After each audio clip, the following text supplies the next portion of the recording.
Hello বন্ধুরা, আবার একটা নিউ ব্লগে তোমাদের সবাইকে স্বাগত। তো আজকে হলো বুধবার, সকাল সকাল কিন্তু উঠে পড়েছি। উঠে পড়েই কিন্তু চলে এসেছি বাইরের ওয়েদার দেখতে। আজকে ওয়েদারটা কিন্তু খুবই সুন্দর, খুবই সুন্দর। তো চলো আজকে তোমাদের সারাদিনকে কী করছি না করছি সবই দেখাবো। ভালো লাগলে অবশ্যই লাইক কমেন্ট করে চ্যানেলটাকে সাবস্ক্রাইব করে পাশে থেকো। বাই।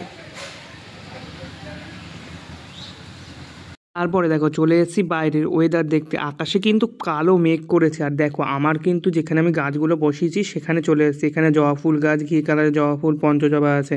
তারপরে আমি গিয়েছিলাম কিন্তু বাড়িতে, মা ফোন করে রেখেছিল। বাড়িতে গিয়ে দেখি মা মারাতে এই গাছগুলো ধরিয়ে দিল। এই গাছগুলো হলো নয়নতারা গাছ, এখানে বসাতে বললো। তারপরে একটু বেলা হলে আমি আমার পাখিটাকে স্নান করে দিয়েছি। আর মা বলেছিল যে গঙ্গা জল শেষ হয়ে গেছে, একটু গঙ্গায় গিয়ে গঙ্গা জল নিয়ে আসবি। তাই দেখো পাখিটাকে স্নান টান করিয়ে ওকে খেতে দিয়ে তারপরে ওকে কিন্তু রোদে বসিয়ে দিয়েছি। স্নান করে যেহেতু ওর একটু ঠান্ডা লাগে, তাই জন্য কিন্তু রোদে বসিয়ে দিই। এবার আমি রেডি হয়ে বেরিয়ে পড়েছি নৈহাটি যাওয়ার উদ্দেশ্যে। আমাদের বাড়ি থেকে নৈহাটি খুব একটা দূর না, তাকে চলে এসেছি অটোতে।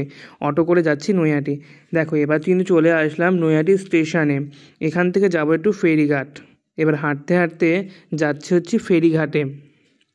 আর আজকে দেখো ভালোই ভিড় ছিল যেহেতু স্টেশন। তারপরে চলে আসলাম কোথায় দেখো, বড়মার মন্দিরের এখানে।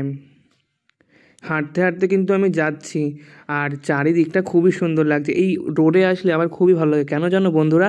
কারণ রোড থেকে, অরবিন্দ রোড থেকে শুরু করে একদম বড়মার মন্দির অবধি প্রত্যেকটা দোকানের মাঝে মাঝে কিন্তু বড়মার ফটো আছে। আর দেখতে খুবই সুন্দর। দেখো চলে এসেছি মন্দিরের এখানে। আর আজকে কিন্তু প্রচুর ভিড় আছে। আর এই লেখাটা আমার খুব ভালো লাগে, ধর্ম হোক যার যার, বড়মা কিন্তু সবার। ভক্তি ভরে মাকে ডাকবে, অবশ্যই মা তোমাদের কথায় সাড়া দেবে। তো দেখো আজকে কিন্তু প্রচুর ভিড় ছিল, প্রচুর ভিড়। এখান থেকে প্রায় সেই গঙ্গা ছাড়িয়ে চলে গেছে ওই পার্ক আছে, পার্কের ওই দিকে। তারপরে দেখো হাঁটতে হাঁটতে কিন্তু চলে এসেছি।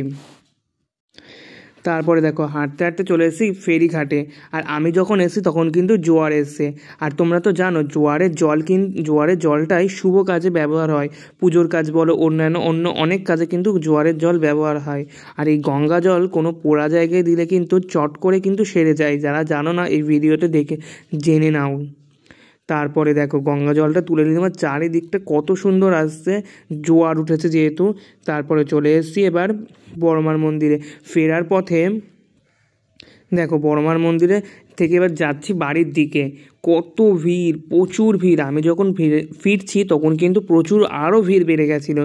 তো দেখো এই যে হলো বড়মার মন্দির, নৈহাটির রাজরানীর মন্দির, খুবই সুন্দর লাগছে। দেখো তারপরে দেখো আমি আবার চলে এসেছি একটু দর্শকর্মার দোকানে, কারণ আজকে কিনবো মা তারার জন্য একটা ওড়না, মাথায় যে ওড়নাগুলো পরানো হয় সেইগুলো।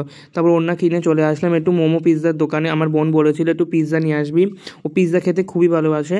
বাড়ি ফেরার পথে বন্ধুরা একটা ফুলের দোকানে দেখলাম এই 108-এর মালা ঝুলছে। আমিও আমার বাড়ির মায়ের জন্য মালাটা নিয়ে নিলাম। সব ঠাকুরকে, আর দেখো বড়মার ডালা কিন্তু এখানে সাজানো আছে খুব সুন্দরভাবে।